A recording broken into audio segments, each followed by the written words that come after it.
हिमाल online TV.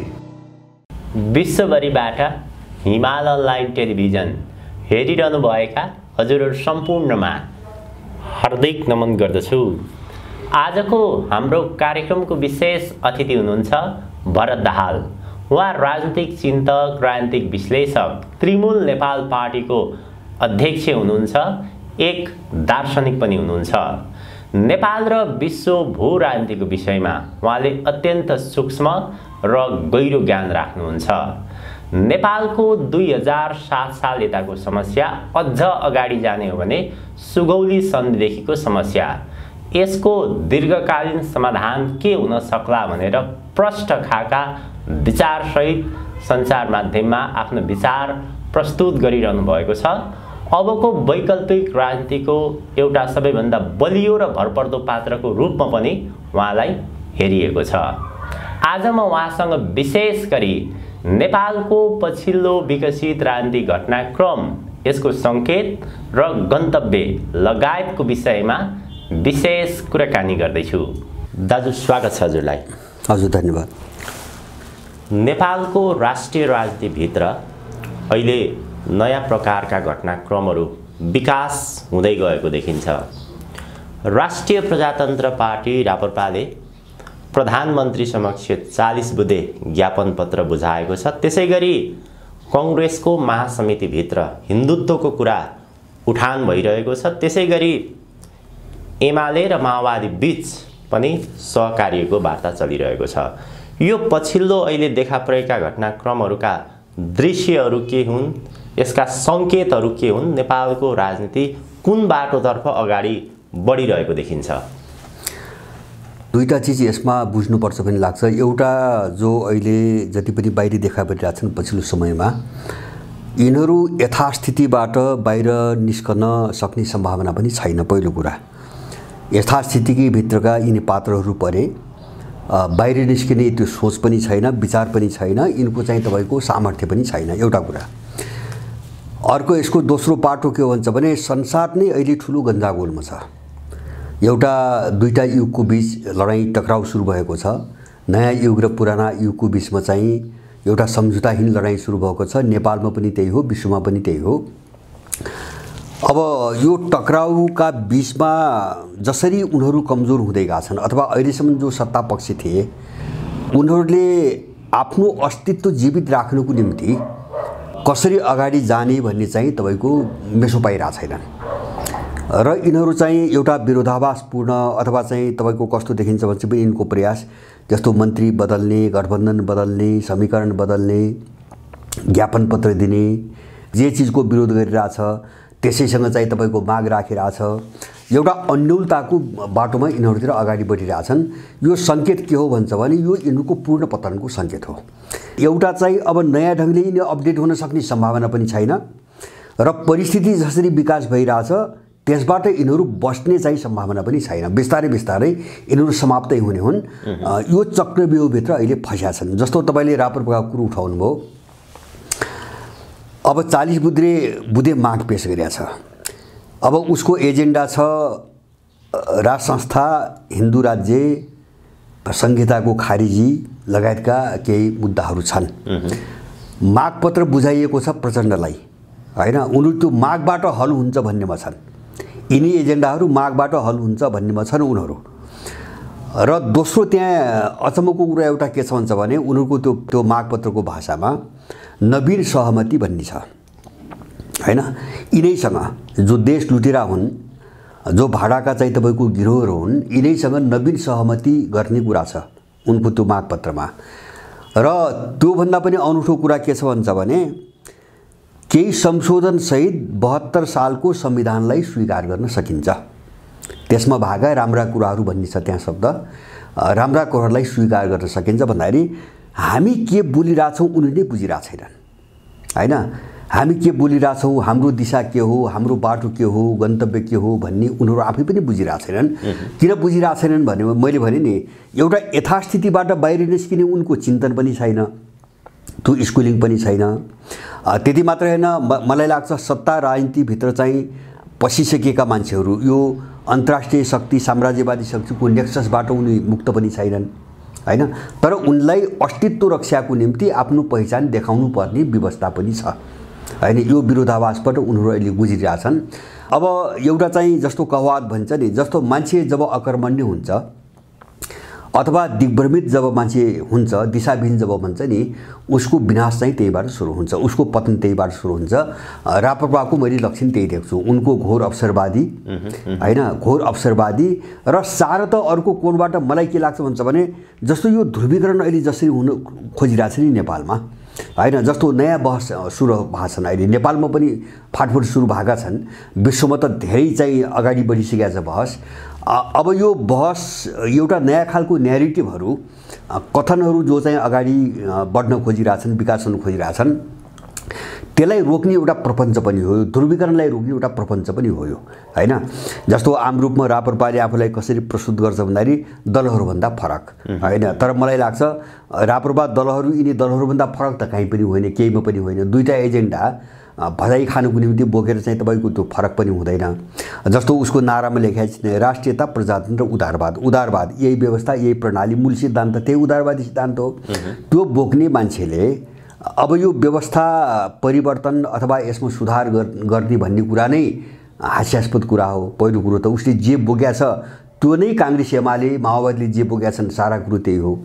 त्यसमाथि पनि जस्तो अहिले जो ध्रुवीकरण मैले भने नि, ध्रुवीकरण जसरी व्यवस्था विरुद्ध मात्रै होइन, व्यवस्था भनेको यो चाहिँ तपाईँको समिति व्यवस्था मात्रै होइन कि एउटा यससँग जोडिएको जो आख्यान छ, जो कथन छ, जो न्यारेटिभ छ, जसलाई यिनले प्रजातन्त्र भनिरहेछन्, यसको विरुद्धमै चाहिँ तपाईँको एउटा ध्रुवीकरणको सम्भावना जब बढ्दैछ नि, अनि त्यो मान्छेलाई दिग्भ्रमित पार्नको निम्ति त्यो विदेशीले यस्ता मान्छेहरू बाहिर ल्याउँछ।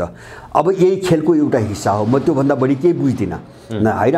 नत्र पनि यही लुटेरा, यही अपराधी, यही देशद्रोही जमातसँग नवीन सहमति भने के हो, यिनीसँग हुने सहमति भनेको के हो, गर्ने सहमति भने त मिलेर जाउँ भने हो, त्यो मिलेर खाउँ मिलेर जाउँ भन्ने हो। खालि उसले चाहिँ हामी फरक हौँ भन्ने देखाउनुको निम्ति के एजेन्डा राखेको छ। यो चाहिँ दलाल वृत्तमा जो बढ्दो सङ्कट छ त्यसको परिचायक मात्रै हो, त्योभन्दा धेरै अर्थ यसमा छ भन्ने चाहिँ मलाई लाग्दैन। नेपाली कङ्ग्रेसको चाहिँ के हो? नेपाली कङ्ग्रेसको महासमितिभित्र विशेष गरी नेपाल हिन्दू राष्ट्र बनाउनुपर्छ, नेपालको संविधानमा हिन्दू राष्ट्र लेख्नुपर्छ भनेर जो छलफल भइरहेको छ, कतिपय बौद्धिक वर्ग मानिसहरूले चाहिँ देशको आजको अवस्था, जनतामा जुन प्रकारको निराशा, यसलाई रोक्नको लागि अथवा जो हिन्दुत्वको कुरा जनताबाट उठान भइरहेको छ, अहिलेको आन्दोलनलाई, घटनाक्रमलाई, जनताको दिमागलाई डाइभर्ट गर्नको निमित्त कङ्ग्रेसले यो कोणबाट उठाइरहेको छ। कतिपयले त्यसो भन्छन्, कतिपयले हिन्दुत्वको कुरा ठिक छ भन्छ। कङ्ग्रेसको चाहिँ के हो? होइन, काङ्ग्रेसको तपाईँले जे भन्नुभयो ठ्याक्कै त्यही हो। जस्तो काङ्ग्रेसको के हो भन्छ भने, जस्तो अहिले नेपालको भू राजनीतिमा एउटा कुरा त उनीहरूसँग अस्तित्व रक्षाको कुरो जोडिया छ हैन। जस्तो यस्तै एजेन्डाहरूमा यिनले जो गरे नि पहिले, जस्तो संविधान जारी गर्नुभन्दा अगाडि जो सुझाव मागेका थिए, सुझाव झन्डै यिनकै भनाइअनुसार 79% सुझाव त यिनले संविधान जे लेखे त्यो कुराको विरुद्धमा गएको सुझाव हो, तर यिनले जबरजस्ती अर्को कुरा लेखे। त्यसपछि जे लेखे त्यो र चाहिँ यहाँका मान्छेहरू, नेपालीहरूको चाहिँ तपाईँको सोचाइ बुझाइ अथवा इच्छा आकाङ्क्षामा एउटा ठुलो टक्रावको स्थिति आयो, यिनको स्खलन हुँदै गयो। त्यसकारणले त्यो अस्तित्व रक्षा कसरी गर्ने र त्यो चाहिँ भोट ब्याङ्क कसरी बचाउने भने एउटा उनको छटपटी छ। योभन्दा पनि महत्त्वपूर्ण कुरो के हो भन्छ भने, मैले अघि नै राप्रपाको हकमा भने नि, हिन्दू राज्य पनि तपाईँको यो ध्रुवीकरणलाई डाइभर्ट गर्ने एउटा कोसिस हो। मैले भने नि, ध्रुवीकरण यो व्यवस्थाको पक्षमा बिल्कुलै छैन, त्यसरी गइरहेछ हैन। यो सम्झिँदै प्रजातन्त्र नै चाहिँ नेपालको निम्ति काम लाग्दैन भन्ने कुरो साबित भइसकेको छ। ध्रुवीकरण त्यो ढङ्गले बढिरहेछ। यसलाई रोक्नुको निम्ति जस्तो एक दुईवटा एजेन्डामा मान्छेलाई चाहिँ बराल्ने र विभाजित गर्ने खेलमा उनीहरू लागेका छन्। त्यो पनि विदेशी मिसनकै एउटा हिस्सा हो हैन। जस्तो चाहिँ मूलभूत समस्याबाट मान्छेलाई चाहिँ तपाईँको विषयान्तर गरिदिएपछि, मान्छेलाई भट्काइदिइसकेपछि त उनको राज्यको मूल संरचना त जोगिने भयो हैन। अब मूल संरचना जोगिन्छ भने अब त्यो रूपमा बाहिर बोक्रामा जे लेख्यो भने त्यसले केही फरक पार्दैन। हिन्दू लेखुन् कि तपाईँको भोलि चाहिँ भनौँ पनि यही व्यवस्था यही प्रणाली यथापति राख्ने हो भने तपाईँको राजै आए पनि त्यसको काम छैन, हिन्दू लेखे पनि काम छैन, संहिता खारिज गरे पनि काम छैन। त्यो त विश्वका अरू देशमा पनि देखिरहेको छौँ नि त, नेपाल मात्र होइन, अन्त पनि हामीले देखिरहेको छौँ। त्यस कारणले गर्दाखेरि सबैको जोड जस्तो विश्वव्यापी रूपमा जुन सङ्कट अहिले यो नवोदारवादी भन्ने कित्तामा जुन सङ्कट विश्वव्यापी रूपमा आइरहेको छ, यसबाट जोगिने हतियारभन्दा यिनी बढी केही पनि होइनन् र यिनको कुरो जोडिएको भनेको अस्तित्व रक्षाको प्रश्न मात्रै हो। यिनको आफ्नो समस्या भनेको अस्तित्व रक्षाको प्रश्न हो। त्यो एउटा एजेन्डालाई भजाइ खाने बस उनको कुरा त्यति मात्रै हो। काङ्ग्रेसभित्रको त्यो हिन्दूको एजेन्डाले पनि त्योभन्दा बढी अर्थ लाग्दैन। बढी उनीहरूको चाहिँ त्यो भोटसँग सम्बन्धित छ, अस्तित्वसँग सम्बन्धित छ हो। यिनको कोणबाट त्यो अस्तित्वसँग जोडिएको हो र त्यो समग्र चाहिँ जो रणनीति हो, जो विदेशी रणनीति हो, त्यो कोणबाट हेर्ने हो, त्यो व्यवस्था बचाउने प्रपञ्च हो होइन। जस्तो बिचबिचमा ल्याउँछ नि यिनीहरूले, अहिले पनि एउटा छलफल चर्काइरहन्छन्, प्रत्यक्ष निर्वाचित कार्यकारी कि अप्रत्यक्ष निर्वाचित संसदबाट भन्ने जो बहस आउँछ नि, त्यो बहस भने के हो त, व्यवस्थाको बहस नगर्ने होइन, यो प्रणालीको विषयमा बहस नगर्ने। बहस कहाँ गर्ने त भन्दाखेरि शासन चाहिँ प्रत्यक्ष निर्वाचितले गर्ने कि संसदबाट निर्वाचितले गर्ने भनेपछि त्यो मान्छेलाई दिग्भ्रमित पार्ने र विभाजित गर्ने खेल हो। त्यही खेलको एउटा हिस्सा चाहिँ काङ्ग्रेसको हिन्दू राज्यको एजेन्डा हो। नेपालको राजनीतिमा कहिले काङ्ग्रेस कम्युनिस्ट मिल्छन्, विशेष गरी कहिले काङ्ग्रेस माओवादी, कहिले एमाले माओवादी, यसरी मिलेको देखिन्छ। अहिले पनि माओवादी र एमालेको छलफल चलिरहेको छ। यो नेपालको राजनीतिभित्र दलहरू बीच जुन मिलन र बिछोड हुन्छ, त्यो उनीहरूको सत्ता राजनीति स्वार्थसँग बढी केन्द्रित हुन्छ कि विश्वको भू राजनीति जो व्यवस्था जोगाउनको लागि बाह्य शक्तिको प्रभावले यो प्रकारको दृश्यहरू यहाँ देखा पर्छन् भनेर हजुरले जो भनिरहनु भएको छ, बढी त्यसको चाहिने प्रभाव विदेशी शक्तिहरू हो कि उनीहरूको आन्तरिक सत्ता स्वार्थ हो? त्यो भित्र यस्तो छ, जस्तो मूल रणनीति बाहिरकै चाहिँ रणनीति हो, विदेशी शक्तिकै रणनीति हो, यिनको केही पनि हो। जस्तो यिनीहरूसँग आफ्नो विवेकले कुनै नीति बनाउने, रणनीतिक चाहिँ तपाईँको योजना अगाडि बढाउने यिनीसँग त्यो हैसियत पनि छैन, औकात पनि छैन। खालि के हो भन्छ भने उनको रणनीतिभित्र काम गर्दाखेरि यिनले आफ्नो अस्तित्व र स्वार्थलाई चाहिँ कानेर संरक्षित गर्ने भन्ने कुरो त यिनीहरूले सोच्न सक्ने भए होइन। तर यिनको जो हुन्छ नि गठबन्धन बन्ने अथवा चाहिँ तपाईँको त्यो फुट्ने, सरकार समीकरण कहिले कोहीसँग हुने, अब यो सबै बाहिरको रणनीतिमा। जस्तो अहिले यो पछिल्लो कालमा काङ्ग्रेसभित्र एउटा जबरजस्त, सायद मलाई लाग्छ त्यो रोक्न अब गाह्रो छ, काङ्ग्रेसलाई गाह्रो छ होइन। जस्तो माओवादीसँगको गठबन्धनबाट बिस्तारै उनीहरू अलग हुने बाटोमा छन्, यद्यपि देउबा पक्षको त्यो मत छैन। र अहिले अमेरिकन खेमाको त्यहाँ रणनीति के देखिन्छ भन्छ भने अहिले जो गगन थापाको पहलमा प्रयासमा होइन, गठबन्धन जस्तो चुनावमा पनि कसैसँग गठबन्धन नगर्ने र माओवादी सङ्घको सरकारबाट पनि अलग गिने भन्ने चाहिँ जुन गइरहेछ, अब यो प्रस्तावमा अमेरिकनहरूको दबाब निकै ठुलो परिरहेको मैले देख्छु। र जस्तो अब त्यो छलफलमा पनि यिनीहरूले रोक्न सकिरहेका छैनन्। र त्यो खेल कहाँ छ भन्छ भने एउटा चाहिँ अमेरिकनहरूले चाहेको भनेको उनको रणनीति अनुसार चाहिँ पूर्ण रूपमा काम गर्ने एउटा त्यो समीकरण उनले यहाँको भू राजनीतिमा खोजिरहेछन्। जो काम अहिलेको गठबन्धनबाट उनले गर्न सकिरहेका छन् एउटा कुरा, त्यसको निम्ति के गर्नु पर्यो भन्छ भने एउटा नयाँ समीकरण बनाउनुको निम्ति पनि प्रयास थाल्नु पर्यो। र दोस्रो चाहिँ जस्तो देउबालाई प्रधानमन्त्री बन्नबाट रोक्ने कुरा पनि छ त्यहाँ होइन। जस्तो प्रचण्डपछि देउबालाई प्रधानमन्त्री बन्ने जो एउटा सहमति, आन्तरिक सहमति भएको छ उनको भन्छन् उनीहरू होइन, अथवा चुनाव भए पनि नभए पनि तपाईँको देउबा नै प्रधानमन्त्री हुने भन्ने जो गर्छ, यसलाई जसले पनि रोक्ने। अब काङ्ग्रेसभित्र देउबाको परम्परालाई चाहिँ तपाईँको ब्रेक गर्ने, देउबाको परम्परा ब्रेक गरिसकेपछि अब त्यो गगनको ठाउँलाई अरूले रोक्न सक्ने स्थिति छैन भन्ने यिनको आकलन होला होइन। यो ठाउँको आइरहेछ एउटा, अहिले यो ठाउँको आइरहेछ।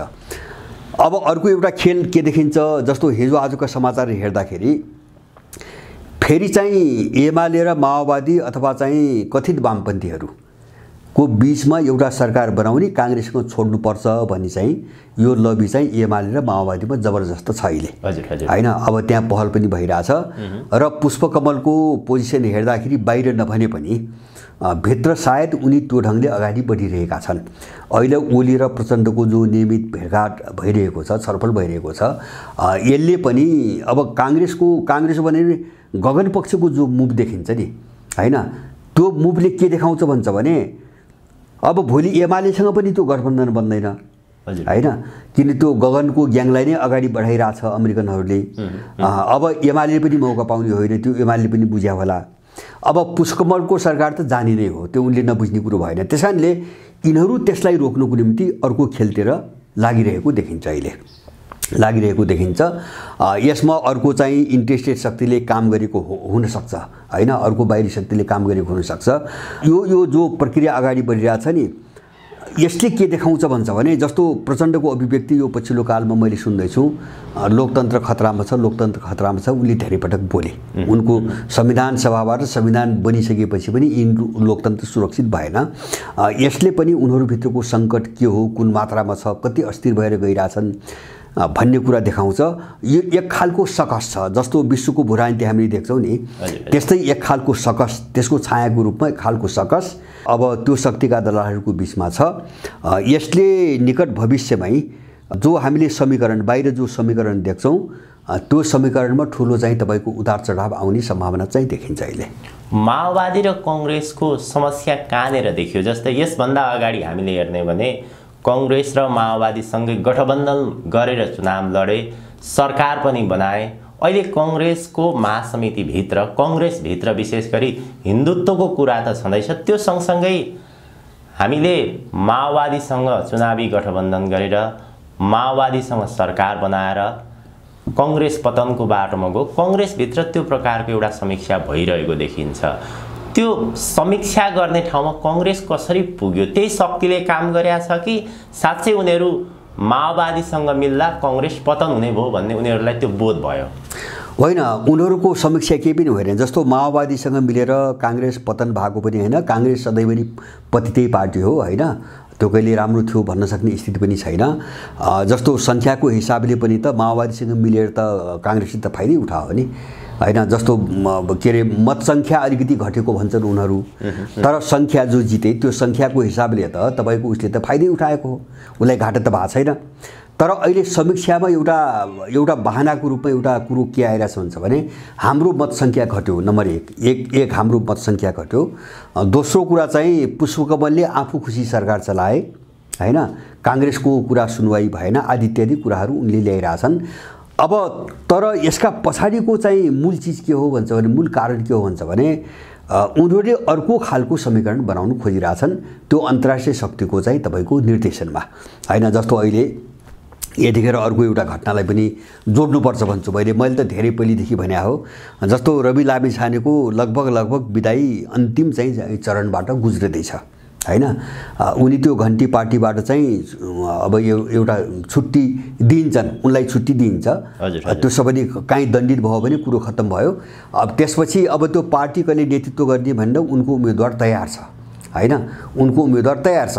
अब यो सबै उनले हेरिरहेछन्। जस्तो काङ्ग्रेसभित्र जो किचुलो आयो नि, जस्तो रवि लामिछानेको मुद्दा हैन, अब त्यो कसरी टुङ्गिन्छ, त्यसपछि त्यो घन्टी पार्टीको चाहिँ तपाईँको स्थिति के हुन्छ, अब त्यो सबै चिज आकलन गरिकन जस्तो यही बिचमा के भइरहेछ भन्छ भने सिके राउत खालका मान्छेहरू प्रचण्ड सरकारको विरुद्धमा अलिकति बोल्न प्रयास गरिरहेका छन् हैन, अलिकति आलोचना जस्तो देखिन थालेका छन्।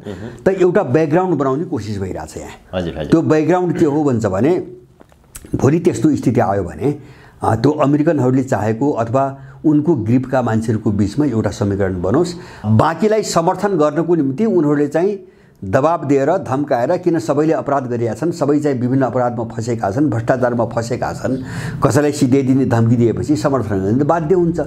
त यसरी एउटा चाहिँ ध्रुवीकरण अथवा एउटा गठबन्धन खालको एउटा तस्बिर अहिलेदेखि बनाउन सक्ने हो केही समयपछि भने यो बेग्लै खालको समीकरणमा एउटा सरकार बन्न सक्ने सम्भावना पनि देख्छु मैले। त्यो सम्भावना देख्छु मैले। के कारणले देख्छु त भन्छ भने जस्तो यिनीहरू सबै अपराधमा मुछेका छन्। जस्तो भुटानी काण्डदेखि लिएर अब यो टिकापुर जग्गा काण्डमा पनि तपाईँको त्यो आर्जुको नाम आइरहेछ, ललिता निवासमा सबै फँसेका छन्, सुनमा फँसेका छन्, सारामा फँसेका छन्। त्यसकारणले यिनीहरू चाहिँ निर्णायक ढङ्गले दबाब आयो, धम्की आयो भने यिनीहरू यताउति गर्न सक्ने हालतमा पनि देख्दैन। सायद यस्तै कमजोरीहरू सबै हिसाब किताब गरिकन एक खालको शक्तिहरूको त्यो प्रयास भइरहेको छ। यो चाहिँ यिनको आन्तरिक परिघटना हो। काङ्ग्रेसलाई नोक्सानी भएर यो समीक्षा सुरु भएको यो सब झुट कुरा हो, किन काङ्ग्रेसलाई केही नोक्सानी भएकै छैन बाहिर सत्ता राजनीतिको कोणबाट हेर्ने उही खाने लुट्ने सरकार बनाउने कोणबाट हेर्ने हो भने त काङ्ग्रेस सरकारीमा छ। मलाई लाग्छ काङ्ग्रेसले जति मन्त्री मागे हो त्यो सब पाएकै छ, अथवा त्यसमा थप 1-2 त्यही माग्यो भने उसले नपाउने कुरा पनि केही छैन। तर उनीहरूलाई त्यहाँबाट कसरी निकाल्ने भनेर जो खेल अर्को शक्तिले गरिरहेछ त्यसको असर काङ्ग्रेसमा समीक्षाको कुरो त्यहाँबाट आइरहेछ र ठ्याक्कै समीक्षाको कुरो अहिले एमाले माओवादीभित्र पनि यही ढङ्गले समीक्षाको कुरो आइरहेछ। कारण सबै बाहिर देख्छु मैले। अबको समीकरण कस्तो बन्छ म त्यो सन्दर्भमा आउँछु। रवि लामिछानेको प्रसङ्ग हजुरले जो उठान गर्नुभयो, अब रवि लामिछानेको कुराकानी गर्ने हो भने पार्टी घोषणा गरेको पहिलो निर्वाचनमै जसरी उसले 20 सिट हासिल गर्यो त्यसको प्रमुख कारण भनेको रवि लामिछानेको लोकप्रियता। रवि लामिछानेलाई राष्ट्रिय स्वतन्त्र पार्टीबाट विदाई गरिँदैछ भनेर जो हजुरले भन्नुभयो, रवि लामिछानेलाई राजनीतिबाटै पार्टीबाटै किन विदा गर्नुपर्ने, के कारण? रवि लामिछानेको लोकप्रियता त कायम छ, किन विदा गर्नुपर्ने यसलाई? होइन, त्यो कसैले जसले प्रयोग गर्यो उसले चाहिँ कसको लोकप्रियता के छ त्यो कुरा हेर्दैन, उसले आफ्नो रणनीति हेर्छ। जस्तो रविको हकमा एउटा सबैले ध्यान दिनुपर्ने कुरा के हो भन्छ भने रविको नामबाट एउटा मास बटुल्ने रणनीति थियो, भिड मात्रै जम्मा गर्ने र त्यो भिडलाई एउटा सङ्गठनको आकारमा ढाल्ने मात्रै योजना थियो हैन। त्यसको निम्ति रवि जरुरी थियो मैले बुझेको। त्यसैको नतिजा के हो भन्छ भने जस्तो रवि लामिछानेले पार्टी दर्ता गर्ने बेला उनको विरुद्धमा उजुरी परेको निर्वाचन आयोगमा पार्टी दर्ता गर्न दिँदैन, हुँदैन, यसको नागरिकता छैन भनेर उजुरी परेको छ। त्यो निर्वाचन आयोगलाई हेर्न दिइएन। त्यो विदेशी शक्तिले उनका कर्मचारीहरूलाई रोक्यो, यो केस नहेर भनी रोक्यो। अनि निर्वाचन आयोगले पुलिसमा त्यो केस फ्याल्यो हैन। अब पुलिसलाई पनि उसको मालिकले रोक्यो हैन, त्यो चाहिँ केस अगाडि नबढाउन पेन्डिङमा राख्न उसले रोक्यो। पार्टी दर्ता भयो, चुनाव भयो हैन, किन त्यहाँ त मास बटुल्ने कुरा छ, रणनीति मास बटुल्ने कुरा छ त्यहाँ हैन। त्यो रविलाई अगाडि सारिकन भिड बटुल्ने कुरा छ, ध्रुवीकरणतिर जानुपर्ने छ। त्यसकारणले अब त्यसपछि मन्त्री खाँदासम्म पनि यो केस चल्यो। एउटा भिड त जम्मा भयो नि, एउटा भिड जम्मा भयो, सङ्गठन बन्यो। अब बिस्तारै आकार लिँदै गयो, बाहिरबाट मान्छेहरू प्रवेश गरे, जस्तो सोनिम वाग्ले टाइपका मान्छेहरू प्रवेश गरे हैन। त्योभन्दा अगाडि पनि अब यो काङ्ग्रेसबाट धेरै मान्छेहरू त्यहाँ गएका छन् र एउटा चाहिँ राजनीतिक रङ भएका मान्छेहरूको एउटा ग्रिप तयार पारिसकेपछि तपाईँ हामीलाई थाहा छ नागरिकताको चाहिँ तपाईँको मुद्दामा रवि लामिछानेलाई हराइदिइसकेपछि राजीनामा गर्नु पर्यो। अब एउटा विरोधाभास देखियो। विरोधाभास भनेर अब उनको नामबाट एउटा भिड चाहिँ जम्मा भइसकेको छ, पार्टीको आकार लिइसकेको छ हैन। त्यसपछि रविभन्दा भरपर्दो मान्छे हेर्छ नि त, त्यो खेल खेल्ने त रविभन्दा भरपर्दो मान्छे हुन्छ। जस्तो कोही मान्छे प्रयोग मात्रै गरिएका हुन्छन्, कोही मान्छे उनको मिसनका सहयोगीहरू हुन्छन् हैन, कोही मान्छे उनको ठ्याक्कै चाहिँ तपाईँको कर्मचारीको रूपमा काम गरिरहेको हुन्छ। उसले त्यो क्याटेगोरी हेर्छ, को मान्छे बढी भरपर्दो हो। प्रयोग सबै भागा छन्, सबै उनका मान्छे हुन्, तर क्याटेगोरिकली हेर्दाखेरि को मान्छे भरपर्दो हो, को रणनीतिक मान्छे हो, को कार्यनीतिक मान्छे हो, को तत्काल उपयोग गर्ने मान्छे हो, त्यो त उनले हेरेका हुन्छन्। त्यसपछि उनी जस्तो मन्त्री उनको गयो, मन्त्री गइसकेपछि एउटा विडम्ब अचम्मको कुरो के छ भन्छ भने नागरिकताको मुद्दा टुङ्गिसकेपछि पासपोर्टको मुद्दा अहिलेसम्म टुङ्गिएको छैन। पासपोर्टको मुद्दा पेन्डिङमा छ, अड्काएर राखेको छ। अब त्यो कुन बेला फैसला गर्ने त्यो आदेश आएपछि हुन्छ त्यो हैन। जस्तो नागरिकता नेपाली थिएन भनिसकेपछि पासपोर्ट त त्यसै पनि चाहिँ गैर कानुनी भयो नि, तर त्यो फैसला किन हुँदैन भनेपछि त्यो चाहिँ फैसला गर्ने समय आएको छैन। जो ध्रुवीकरण मैले भने नि यसले त एउटा आकार त लिनु पर्यो। जस्तो काङ्ग्रेस कुन दिशामा जान्छ, मलाई विश्वास छ काङ्ग्रेस गगन थापाले राखेको प्रस्तावमा हैन काङ्ग्रेस गयो, अथवा भोलि चुनाव कसैसँग नमिलेर गर्ने र सरकारबाट बाहिरिने भन्ने कोर्समा जाने बित्तिकै रविको फैसला हुन्छ। त्यसपछि पुग्यो हैन, एउटा दिशा त लियो नि त्यसले। अब ध्रुवीकरण अर्को गर्ने दिशा त समात्यो उसले। अब त्यसपछि जस्तो त्यसमाथि अहिले सहकारीका सारा केसहरू आए, यिनी कसलाई थाहा थिएन, पहिले पासपोर्ट थाहा थिएन कि, सहकारी थाहा थिएन कि, नागरिकता थाहा थिएन कि, सबै थाहा थियो। मैले भने नि अब एक चरण रविको काम थियो, प्रयोग गरे होइन, प्रयोग जतिसम्म गर्न आवश्यक थियो त्यति प्रयोग गरे। अब रविको काम छैन। अब रविको प्रयोजन सक्यो त्यसको समाप्त भयो। मैले बुझेँ त्यही हो, किन अब उनलाई मिसनको मान्छे चाहिएको छ क्या। जस्तो पार्टी बनिसकेपछि अब अमेरिकनहरूलाई उनको मिसनको मान्छे चाहियो। त्यो मिसनको उसको त्यो मिसनमा रविले काम गर्न सक्दैन, धेरै कोणबाट सक्दैन हैन। जस्तो राजनीतिक सोच एउटा चिन्तनको कोणबाट पनि सक्दैन होला, उनको नेटवर्कभित्र को कति भित्रसम्म बस्या छ राखेका छन् त्यो कोणबाट पनि नसक्ने होला हैन। जस्तो कतिपय चिजहरू विवादास्पद कुराहरू आउँछन् नि, अब यिनी चिजहरू सधैँभरि उठ्ने कुराहरू भए त्यो कोणबाट पनि नहुने होला।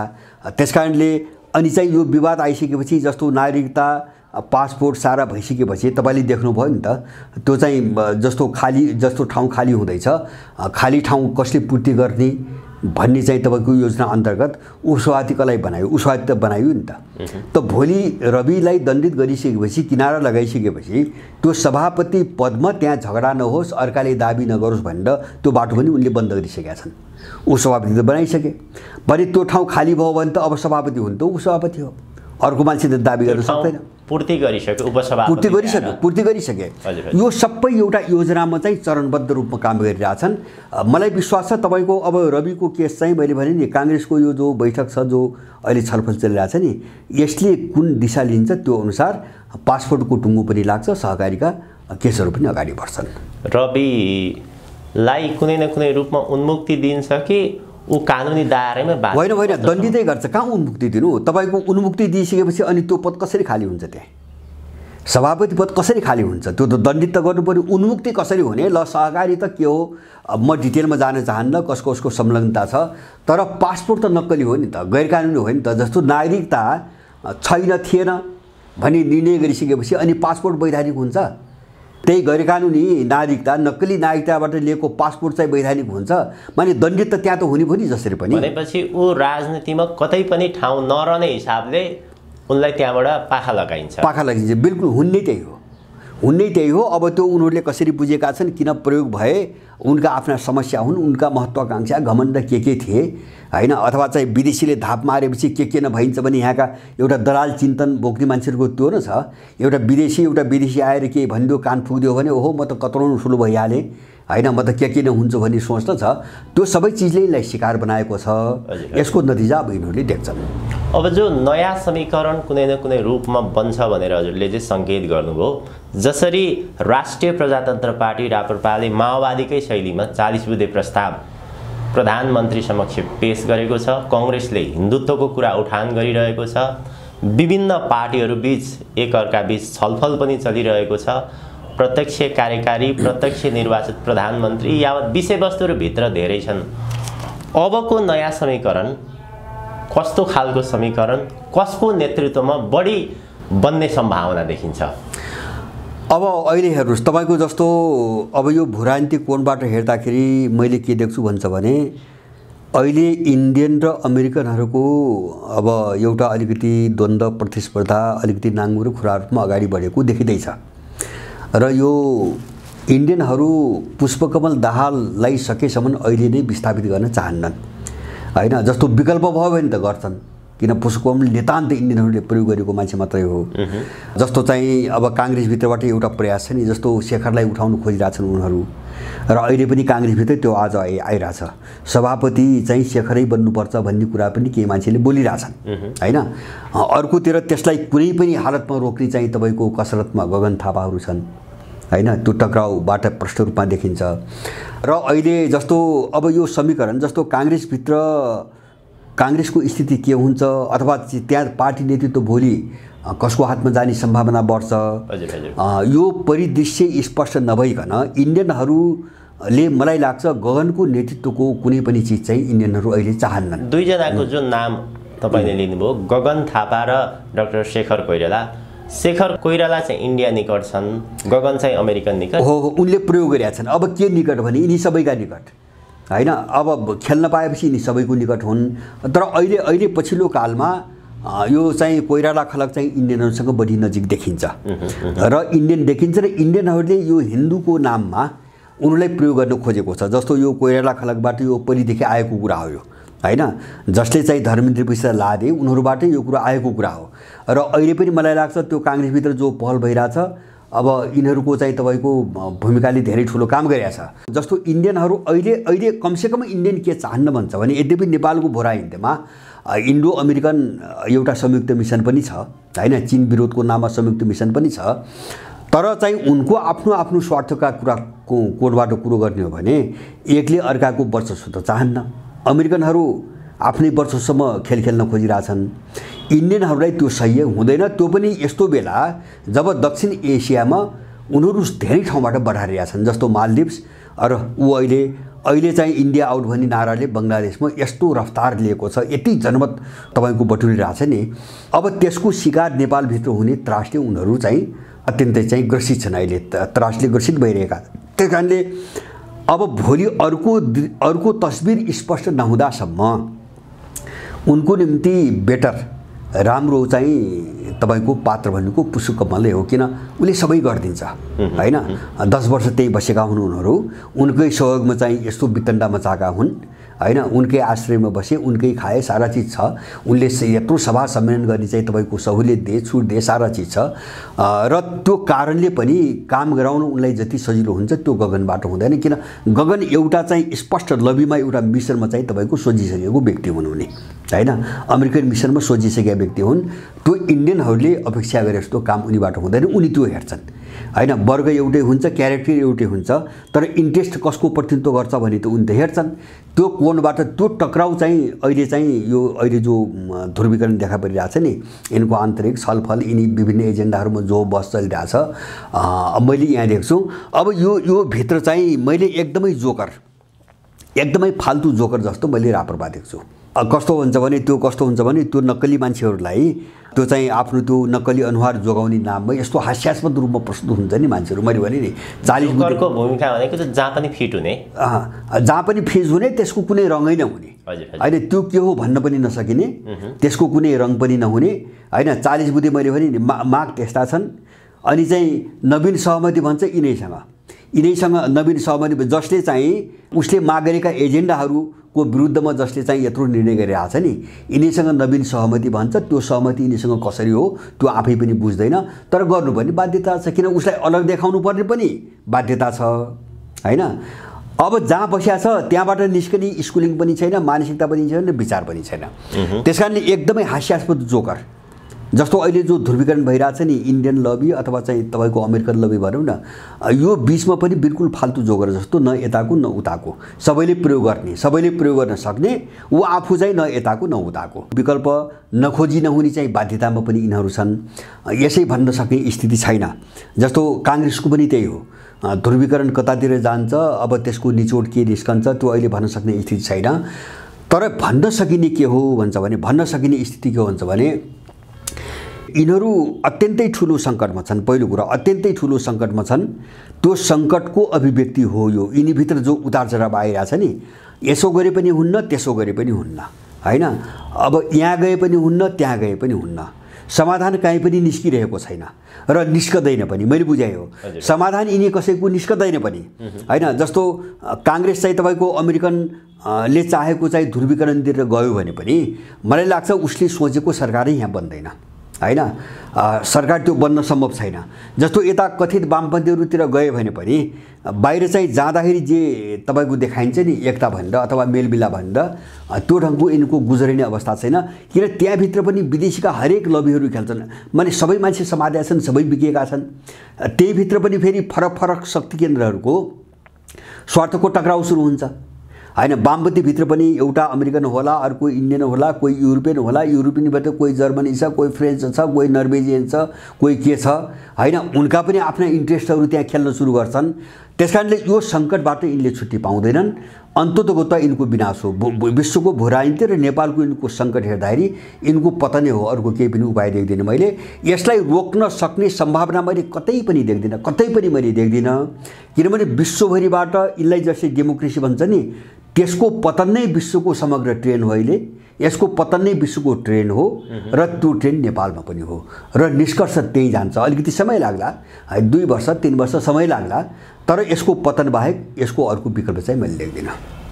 अहिलेको सत्ता राजनीतिभित्र त्यो सत्तापक्ष होस्, प्रतिपक्ष होस् अथवा विभिन्न नयाँ दलहरू, यो व्यवस्थाको जगमा बसेर उनीहरू जसरी राजनीति गरिरहेका छन्, खेल खेलिरहेका छन्, एउटा सत्ता राजनीति र यो व्यवस्था जोगाउनको निमित्त उनीहरूको अस्तित्वको लडाई जुन प्रकारको खेल चलिरहेको छ, यसले केही नयाँ समीकरण ल्याउँछ भनेर हजुरले भनिरहनु भएको छ। फेरि अर्कोतर्फ यो व्यवस्थाको विरुद्धमा, यो संविधानको विरुद्धमा जुन प्रकारका शक्तिहरू, ती शक्तिहरूको मुख्य एजेन्डा चाहिँ राष्ट्र संस्था र हिन्दू राष्ट्र देखिन्छ।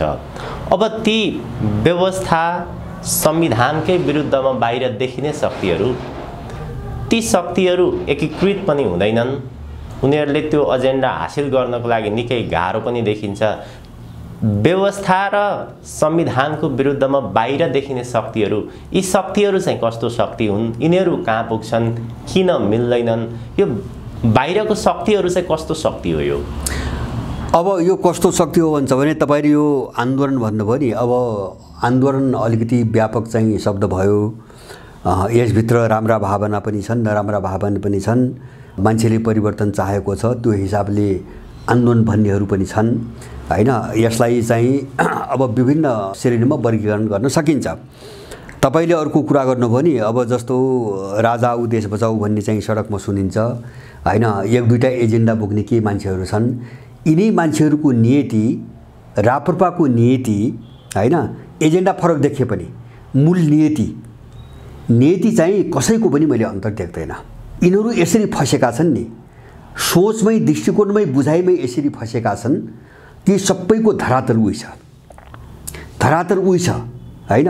यो त कस्तो छ भन्छ भने उही कालो गाई कि सेतो गाई भने जस्तो छ हैन, अथवा कालो कुकुर कि तपाईँको पाटे कुकुर भने जस्तो छ।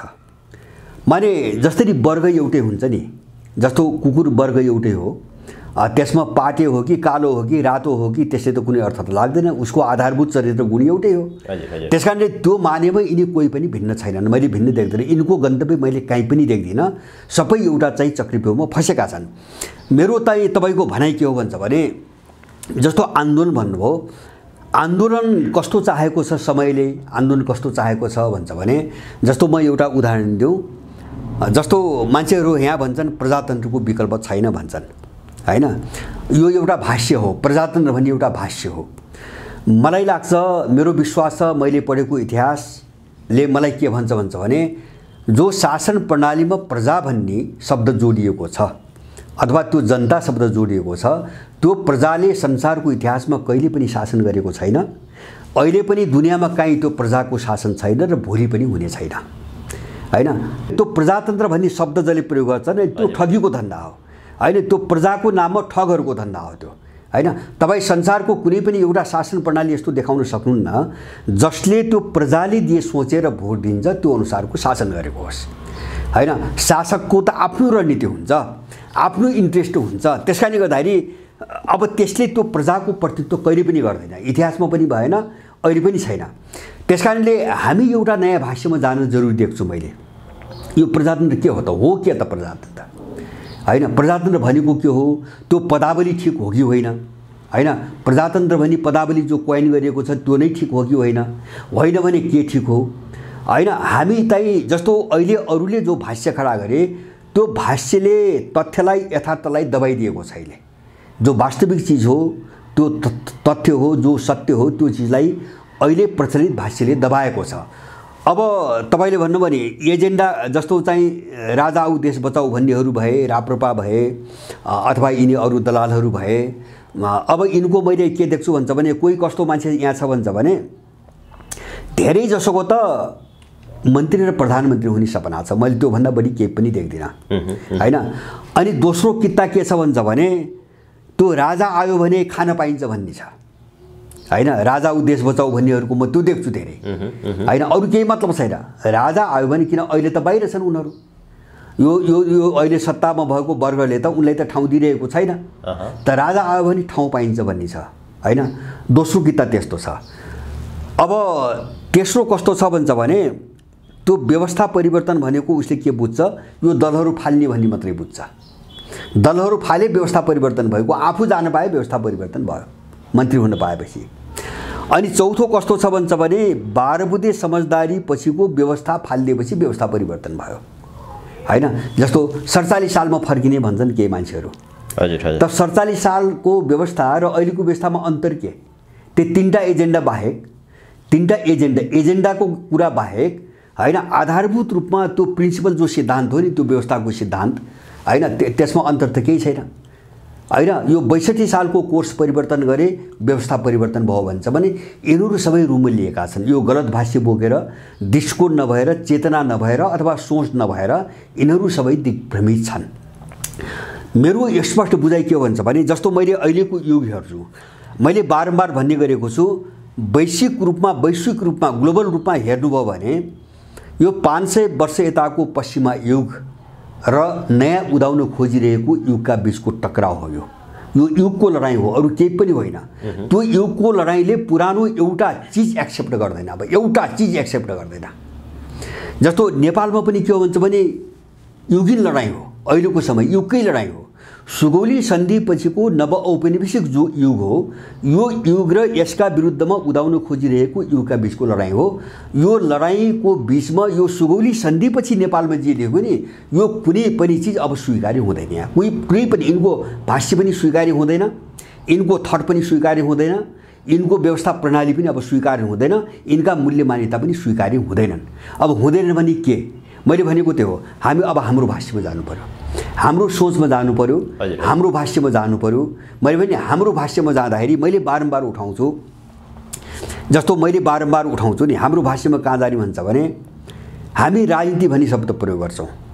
राजनीति भनेको हाम्रो त्यो शब्दको अर्थ राज्य सञ्चालन गर्ने नीति हो हैन। जस्तो राज्य भने के, राज्य सञ्चालन भने के, राज्य सञ्चालन भने के भन्छ भने एउटा राज्यको एउटा जो भूगोल छ, त्यो भूगोलभित्रको जति पनि चिज छ त्यसलाई व्यवस्थापन गर्ने एउटा प्रणाली हो हैन। त्यहाँ जीव छ, त्यहाँ निर्जीव छ, त्यहाँ मान्छे छ, सभ्यता छन्, संस्कृति छन्, आवश्यक स्रोत साधन छन् हैन, प्राकृतिक सम्पदा, सारा चिज छन्। यसमा अलिकति म तपाईलाई आम नेपाली नागरिकहरूले जसरी सतही रूपमा त्यसको बोक्रे रूपमा बुझिरहेका छन् र त्यसलाई मध्यनजर गरेर सत्तापक्ष होस्, प्रतिपक्ष होस् अथवा विकल्पमा आएका शक्तिहरू अहिले उनीहरूले के भनिरहेका छन् भने नेपालमा परिवर्तन आवश्यक छ, कसैले यो 72 को संविधान फाल्नुपर्छ, संघीयता धर्मनिरपेक्षता फाल्नुपर्छ भनेर भनिरहेका छन्। कसैले प्रत्यक्ष राष्ट्रपति, कसैले प्रत्यक्ष कार्यकारी निर्वाचित प्रधानमन्त्री भनेर भनिरहेका छन्।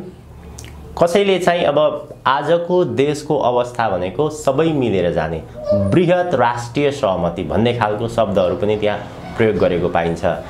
देशको खास गरी मूलभूत समस्या के हो, समाधान कहाँनिर गएर मात्र भेटिन्छ यसको?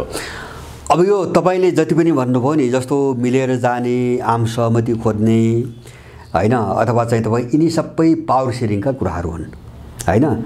शक्तिमा चाहिँ हाम्रो पनि हिस्सेदारी हुनु पर्यो भन्ने कुरा भन्दा बढी केही पनि मैले देख्दिनँ। होला यसको चिज चाहिँ तात्कालिक रूपमा एउटा चाहिँ अवधिको निम्ति यसको पनि महत्त्व होला, मैले त्यसलाई इन्कार गर्न खोजे होइन। तर देशको जो मूल समस्या छ अथवा देश जुन धरातलमा उभिएको छ त्यसमा यसले कुनै पनि परिवर्तन गर्दैन, अथवा देश जहाँ छ यसबाट चाहिँ तपाईको देश चाहिँ तपाईको पार लाग्दैन। त्यो पावर सेयरिङको कुरा मात्रै हो। मैले देखेको, मैले भने नि समाधान, जस्तो अब तिनी एजेन्डामा कार्यक्रममा धेरै लामो हुन्छ, कुनै बेला हामी छलफल गरौँला। मैले भन्न सोचेको, मैले यो लडाइँ के हो, मैले अघि नै एउटा कुरा भने नि, यो दुईटा युगका बीचको टक्राउ हो। दुईटा युगका बीचको जब टक्राउ हो भने हामीले कहाँबाट सोध्नु पर्यो भन्छ भने हाम्रो आफ्नो विचार पाठशाला, हाम्रो स्कुल अफ थट के हो भन्नेबाट हामी जानुपर्छ हैन। जस्तो देशलाई हामीले कसरी बुझेका छौँ, जस्तो यिनी जति पनि विचार र व्यवस्था प्रणाली अभ्यासमा आए नि हैन, यिनी हाम्रो देशमा हाम्रो देश हेरिकन विकास भाव हुन् कि होइनन्, पहिले हामी त्यहाँ जानु पर्यो। चाहे हामीले अहिले बोकेको दर्शनको कुरा गरौँ, चाहे विचारको, चाहे व्यवस्थाको, चाहे मूल्य मान्यताको, यिनी हामीभन्दा धेरै टाढा हैन अरू कुनै समाजमा त्यहाँका मान्छेहरूले हैन आफ्नो वरिपरि देखेका समस्याहरूलाई संश्लेषण गरिकन विकास गरेका चिजहरू हुन् जो हामीलाई अब काम लाग्दैनन्, कहीँ पनि काम लाग्दैन। त्यसकारणले हाम्रो प्रत्यक्ष कि अप्रत्यक्ष हैन अथवा दुईटा एजेन्डा, हाम्रो समस्या त्यो होइन। हामीले जग्गै चाहिँ उल्टाउने कुरो हो। जस्तो विशेष गरिकन अहिले म तपाईहरुलाई एउटा चाहिँ यत्रो बहस भइरहेछ विश्वभरि, जस्तो रसियनहरुको बहस, अहिले रसियनहरु के भन्छन् भने फोर्थ पोलिटिकल थ्योरी भन्ने आछन्। हैन। चौथो चाहिँ तपाईको राजनीतिक एउटा सिद्धान्तको रूपमा उनले डेभलप गरिरहेका छन्। उनको भनाइ के छ भन्छ भने उनको कति गहिरो छ उनको भने उनको कोणबाट है। जस्तो विश्वमा 3टा थ्योरी प्रयोगमा आए। एउटा लिबरल पुँजीवादी उदार पुँजीवादी थ्योरी प्रयोगमा आयो, एउटा मार्क्सवादी थ्योरी प्रयोगमा आयो, एउटा फासीवादी थ्योरी प्रयोगमा आयो। त यिनीले के गरे भन्छ भने कसैले पावरको प्रतिनिधित्व गरे, कसैले वर्गको प्रतिनिधित्व गरे, कसैले धर्मको प्रतिनिधित्व गरे, कसैले अर्थतन्त्र गरे आदि इत्यादि। तर अस्तित्व, त्यो देशको अस्तित्व एक्जिस्टेन्स भन्छन् उनीहरू, त्यो देशको अस्तित्व त्यो देशको स्वत्वको प्रतिनिधित्व कसैले गरेनन्। हाम्रो लडाइँ त्यहाँ हो। अहिले रसायनको भनाइ त्यहाँ छ। हाम्रो लडाइँ अस्तित्वको लडाइँ हो। त्यो भनेको रुसी सभ्यता, रुसी संस्कृति, रुसी मान्यता जसलाई उनले स्लाव सभ्यता भन्छ नि, हाम्रो लडाइँ त्यसको रक्षा हो। उनीहरू त्यसरी आइरहेछन्। हाम्रो लडाइँ त्यो हो।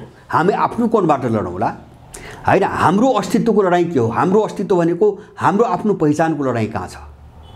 त्यो पनि के हुन्छ भने किन देश भने त के हुन्छ भने देश त एउटा सभ्यता र संस्कृतिको एउटा मूर्तिकरण न हो, एउटा भूगोलको मूर्तिकरण मात्रै हो। त्यसैले त्यो सभ्यता परम्परा र संस्कृतिबाट बाहिर गएर तपाईँ कुनै पनि थरको परिकल्पना गर्न सक्नुहुन्न। हामी त्यहीबाट थालिने गर्नुपर्छ। त्यो लडाइँ नटुङ्ग्याइकन नेपाल यो सङ्कटबाट चाहिँ बाहिर आउन सक्दैन। मैले कुनै पनि सम्भावना देख्दिनँ।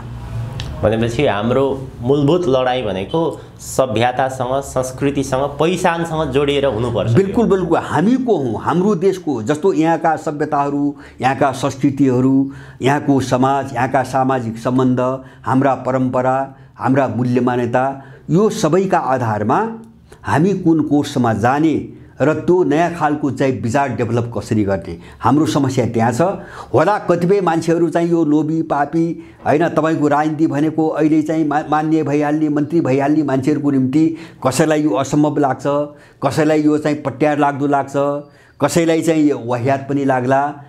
तर तिनी मान्छेहरू कुनै पनि गन्तव्यमा पुग्नेवाला छैनन्। विश्वको अहिलेको विकासमान प्रवृत्तिले उनलाई त्यो साथ पनि दिने छैन। उनको पतनै हुने हो। र मैले जे भनिरहेको छु यसलाई हेर्दै जानुला। यसलाई रोक्ने सामर्थ्य ताकत यिनीहरूसँग छ नि। यिनीहरू पतनशील भनिसकेपछि जो कुहेर झरिरहेछ नि, अब त्यसमा हरियाली आउँदैन। जो कुहेर झर्न सुरु गरिरहेछ त्यसमा अब हरियाली फस्टान्न। यिनीहरूको अन्त्य भयो। यसलाई रोक्ने ताकत छैन। हामी धैर्यतापूर्वक जानुपर्छ। मलाई धेरै समय लाग्छ भने मलाई त्यस्तो पनि लाग्दैन। उनीहरू आफै पतन भएर जान्छन् कि त्यसको निमित्त हामीले पनि केही गृह कार्य गर्नुपर्छ कस्तो छ? होइन, यसो हो। उनको पतन त अपरिहार्य छ। किन समाज विकासको नियमले नै उनको पतन चाहिँ पुष्टि गरिसकेका छ। विश्वभरिकै प्रवृत्तिले उनको पतनको रफ्तारलाई देखाइसकेका छ। उनी त पतन हुन्छन्। किन त्यो युगसँग टक्राएपछि उनी पतन हुन्छन्। उदयमान युगसँग र समयले खोजेको जो चिज छ त्यससँग टक्राएपछि उनी पतन त हुने नै भए। तर अब उनी त पतन होलान्, तर समस्या समाधान उनको पतन मात्रै होइन। अनि त्यो पतन भएपछि जो भ्याकुम खडा हुन्छ नि, खालीपन, त्यो पूर्ति गर्ने कसले हो? हाम्रो सचेत प्रयत्न त्यहाँ हो, हुनुपर्ने त्यहाँ हो। त्यो पूर्ति गर्ने कसले त भन्दाखेरि त्यो त तयार हुनु पर्यो। त्यो चाहिँ तपाईँको चिन्तनमा तयार हुनु पर्यो, त्यो विचारमा तयार हुनु पर्यो, त्यो सिस्टम व्यवस्था प्रणाली तयार हुनु पर्यो, अथवा त्यस्तो खालको तपाईँको स्कुलिङ पाठशाला तयार हुनु पर्यो, र त्यस्तो खालको कार्यक्रम र रणनीति सबै तयार हुनु पर्यो। र त्यो उनको पतनले मात्रै यो सङ्कट हल हुँदैन। त्यो एउटा बाटो मात्रै हो। उनको त त्यो हुन्छ नै। अब त्यसपछि अकुपाई गर्ने कसले? नत्र यो फेरि अराजकतामा जान्छ, देश अर्को अराजकतामा जान्छ। किन त्यो खालीपन भयो भने पूर्ति त हुन्छ नि त। खालीको खाली त रहने पूर्ति त हुन्छ। अनि पूर्ति कसले गर्छ भन्न सकिन्न। भोलि त्यो अर्को खतरातिर पनि सोझिन सक्छ, अराजकतातिर सोझिन सक्छ। यो नहोस् भनेर हामी आफ्नो तयारीमा जाने हो। यिनको पतन हुन्छ भन्ने कुरामा अब कसैले शङ्का गर्दैन गरे हुन्छ। हस्, आजको हजुरको अत्यन्त महत्त्वपूर्ण समय र विचारको लागि धेरै धेरै आभार प्रकट गर्दछु। हजुर, धन्यवाद यहाँलाई।